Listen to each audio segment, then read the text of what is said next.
Não sou evangélica, gostei muito de seu vídeo. Poderia falar sobre essa insistência desrespeitosa de pregações em transporte público?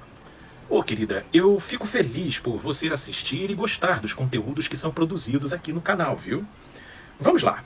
Essa insistência desrespeitosa e inconveniente de, em nome da Bíblia e de Jesus, mesmo sem serem convidados e mesmo não sendo o local apropriado para isso, pessoas irem para o meio do transporte público, seja ônibus ou trem, e começarem a falar em voz alta sobre um assunto particular delas, mas que elas acham que todas as outras pessoas têm que ouvir, e ainda sem nenhuma sensibilidade do quanto que isso pode incomodar muito mais do que passar qualquer mensagem positiva. Esse tipo de coisa acontece como um misto de alguns elementos, como as recomendações bíblicas de Jesus e dos apóstolos em relação ao ide e pregai o evangelho a todos, só que não só isso.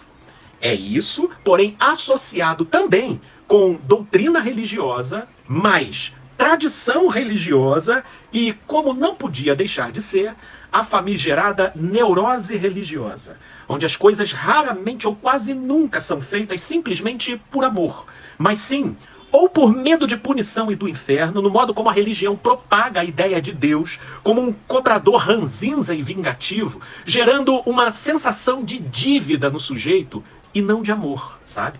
E aqui eu vou falar rapidamente desses pontos.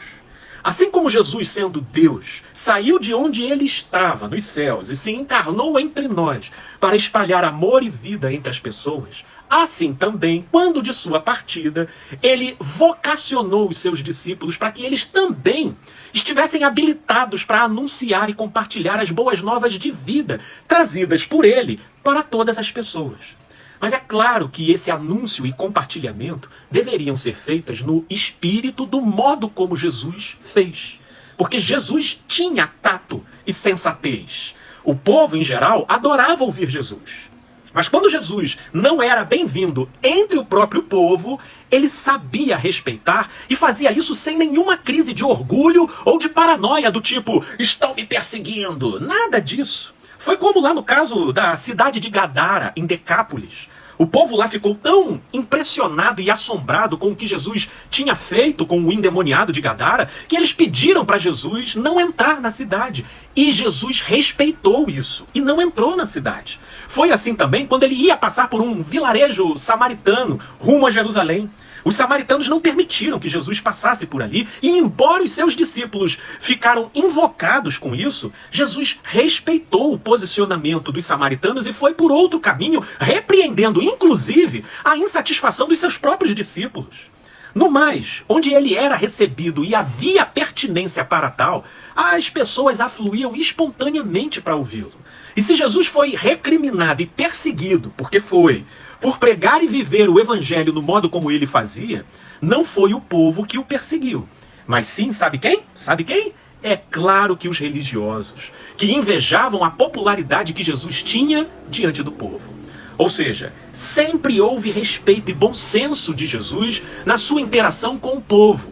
Por isso ele é a verdadeira luz dos homens. Mas essa recomendação de Jesus para fazermos o mesmo que ele fazia e no modo como fez, espalhando amor e vida entre as pessoas, a religião, como não podia deixar de ser, foi lá e transformou essa recomendação e essa vocação em dogma, em doutrina.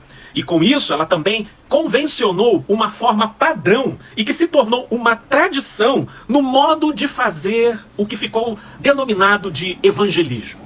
Sendo assim, anunciar o evangelho para a religião se transformou num evento de dia e hora marcada, e que também acontece sob determinados formatos que se tornaram tradicionais na prática da coisa, sabe? Como entregar folheto com o endereço da igreja no verso pela rua fora, pregar dentro de transporte público, colocar caixa de som no meio de uma praça e fazer culto. Confesso que isso para mim é um reducionismo e um engessamento extraordinário em relação ao real significado dessa vocação recebida por Cristo Jesus para se levar as boas novas do Evangelho de Cristo para o mundo. Esse tipo de abordagem aí da religião, para mim, é muito mais um proselitismo do que um evangelismo propriamente dito. Mas enfim, E no que diz respeito à religião ter transformado essa recomendação de Jesus em doutrina, doutrina impõe, doutrina cobra aquilo que ela estipula, oferecendo benefício para quem obedecer, que no caso em questão aqui é uma pedrinha na coroa da pessoa quando ela chegar lá no céu, para cada pessoa de fora da igreja que ela consiga levar para a igreja, ou a punição, que em boa parte dos casos é ameaçado de uma forma terrorista mesmo, a partir de um versículo lá do livro do profeta Ezequiel, no capítulo 3, cuja interpretação deles é que se eles não falarem da doutrina religiosa deles, e que eles chamam de verdade, o sangue dessas pessoas que precisam ouvir isso, se morrerem sem ouvir essa verdade, esse sangue vai ser cobrado das mãos deles. Pensa numa carga dessa. E é aí que nasce a neurose religiosa, justamente porque esse fardo não é o de Jesus, mas sim o que a religião impõe sobre seus seguidores. Porque os religiosos ficam apavorados com a possibilidade de serem cobrados por aquelas pessoas que não ouviram deles o que eles tinham para falar. E é esse medo, tanto quanto a busca também pelo prestígio dentro do próprio grupo, que provoca a insistência e a inconveniência no comportamento, muitas vezes invasivo deles, de terem que falar, mesmo que estejam notoriamente incomodando. Resumindo, isso é um fenômeno humano, psicossocial e cuja manifestação, mesmo pública, se for permitido por lei, aí não adianta, tem que ter paciência mesmo. Agora, Paulo, o apóstolo, entendendo e se conformando ao Espírito de Cristo, ele também foi muito perseguido, não pelo povo em si, em geral, mas pelos religiosos. Mas no que diz respeito ao compartilhamento do Evangelho para as pessoas em geral de sua época, Paulo não era engessado, como quem é limitado pelo cabresto de doutrinas ou tradições religiosas. Não.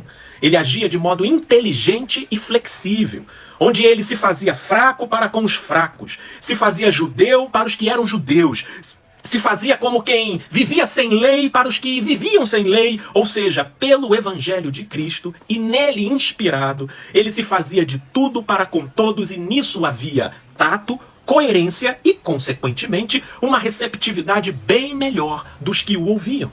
Claro, tirando os religiosos, que também perseguiram a Paulo. Mas o fato é que, com medo, doutrina, necessidade de visibilidade e tradição religiosa, isso é muita carga de influência e condicionamento da religião para se esperar alguma coisa de uma pessoa religiosa.